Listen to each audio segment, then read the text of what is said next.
James stood in the crystalline chamber of the Archelian diplomatic vessel, his hands clenched inside the ceremonial gloves they'd forced upon him. Through the translucent walls, he could see Earth shrinking to a blue marble against the void. He'd never wanted this. None of humanity's 50,000 colonists, scattered across the Proxima system, had wanted this. But the Archelian Concordat had been clear. Marry Princess Aliana, the youngest of the royal bloodline, or watch humanity's fragile settlements burn under antimatter fire. You may turn around now. James Chin of Earth, a voice said behind him. Melodic, yet carrying an undertone of something ancient and vast, he turned. Aliana stood 3 meters away, draped in garments that seemed woven from liquid starlight. Her appearance was humanoid enough. The Archelians had clearly engineered themselves for cross-species diplomacy. Pale lavender skin, eyes like molten gold, features that could pass for human if not for the subtle wrongness in their proportions. She was beautiful in the way a perfectly rendered hologram was beautiful. Technically flawless, but somehow hollow. I know you despise this arrangement, Aliana said, her voice now devoid of ceremony. I see it in the tension of your muscles, the dilation of your pupils, the chemical markers of stress in your exhalations. Your body betrays you, even if your diplomacy does not? James forced himself to remain still. With respect, princes, I'm here because my people will die if I'm not. Honesty. How refreshing. She moved closer, her movements too fluid, too precisely calculated. Let me offer you honesty in return. This marriage is not what you think it is. Before James could respond, Aliana raised one slender hand. The air around her began to shimmer, distorting like heat waves rising from sun-baked concrete. Her form flickered, and James felt his stomach drop as the implications crashed through his mind. The lavender skin began to crack, not like flesh tearing, but like a shell breaking. Beneath it, something else emerged, something that made his doctorate in xenobiology seem laughably inadequate. What stood before him now defied easy classification. Aliana's true form was approximately the same size, but that's where similarities ended. Her body was composed of what appeared to be controlled plasma, held in place by fields he could only guess at.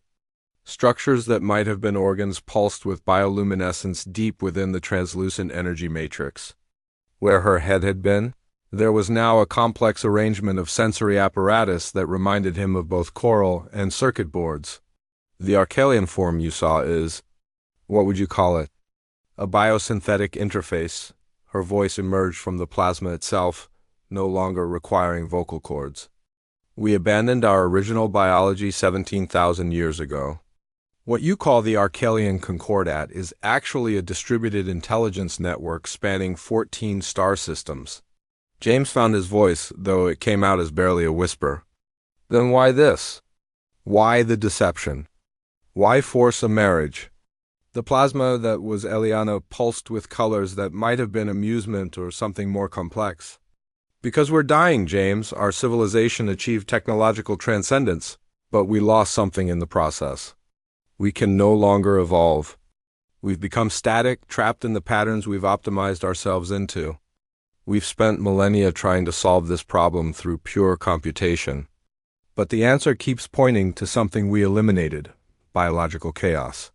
She moved closer, and James could feel the heat radiating from her true form, could smell ozone and something else, something that registered in his hindbrain as fundamentally other.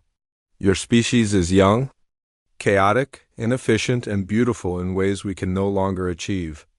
This marriage isn't about politics or conquest. It's about data exchange at the most fundamental level. Through our bonding, I will share my consciousness with yours. Experience the biological randomness of your neural patterns, the way your thoughts cascade through quantum uncertainty in your neurons. And you ... and I? James asked, his scientific curiosity beginning to override his fear. You will gain access to 17,000 years of accumulated knowledge. You'll understand physics that won't be discovered by human science for another 1,000 years. You'll see the universe as we see it, not through electromagnetic radiation alone, but through gravitational waves, quantum entanglement. and dimensions your current neurology can't even perceive. The plasma flickered, reshaping itself into something between her humanoid form and her true state. But more than that, you'll become a bridge. The data we gather from our union will help my people remember how to change, how to grow again. And your people will gain the knowledge to survive what's coming. What's coming? James felt cold despite the heat. 3.7 light-years from here, a stellar civilization called the Kresh Dominion is expanding. They're even older than us, and they view younger species as resources to be harvested. In 53 years, they'll reach the Proxima colonies. In 207 years, they'll reach Earth. Without our knowledge, humanity has a 0.02% chance of survival.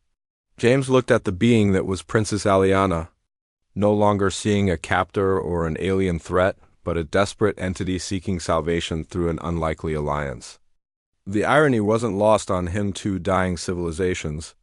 One too chaotic and the other too ordered, reaching across the void to save each other. So this marriage, he said slowly, it's not about control. It's about synthesis. Yes. The plasma coalesced back into her humanoid form. But now James could see the energy patterns beneath the biosynthetic skin, could appreciate the engineering marvel of it. The question remains, James Chun of Earth, knowing the truth, will you consent freely to what was forced upon you? He thought of the 50,000 colonists, of the 8 billion people on Earth, of the vast tapestry of human achievement and stupidity that might end before it truly began.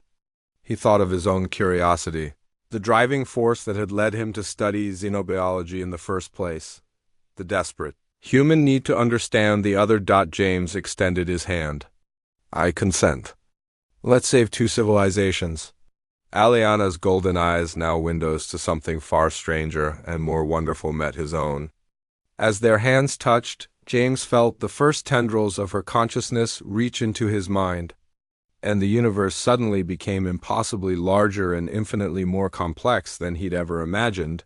The marriage ceremony, it turned out, was just beginning.